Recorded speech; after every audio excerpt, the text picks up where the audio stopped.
kontradaya pinaimbestigahan sa BIR itong si Senador Rodante Marcoleta. Ito yung nagbunsod sa SOSE, yung kanyang hindi niya dineclare yung mga nag-contribute sa kanyang campaign. Nagpalusot po si Senator Marcoleta na hindi pa raw siya kandidato yung tinanggap niya yung contribution niya. Siyempre, intended naman yung for the campaign.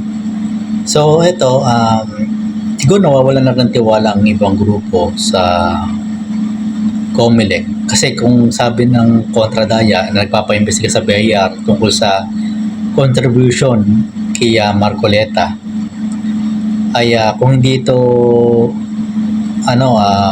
papansinin o hindi ubra sa BIR, COMELEC, dadalhin sa ombudsman, hindi dadalhin nila ito hanggang sa Supreme Court yung itong ihahain nilang kaso na para may implication sa buwis o tax.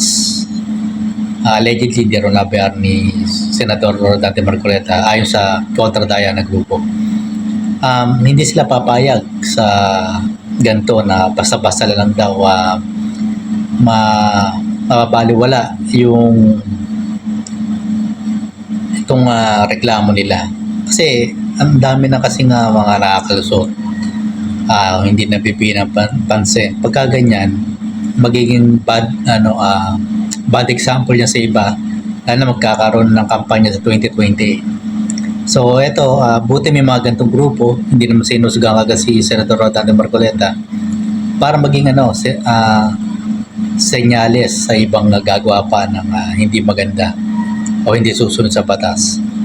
So, abangan po natin, sana nga may mangyari sa reklamong ito. Kung wala namang tinatago si Senador Rodante Marcoleta, wala siyang tinatago, edi ma-absolve siya, di ba? So, maganda yung ganito, meron tayong due process, meron tayong check and balance. Meron mga civil group na nakikilahok na mapanagot ang sa paniniwala nila nagkasala o lumabag sa batas. Saka si Pasig Mayor Vico Soto kinasuhan ni si Sardis Kaya sa campaign na overspending, di ba? Sa COMELEC. So, kailangan natin may mapanagot. Kasi pag may nakakalusot na ganyan, mga mambabatas pa,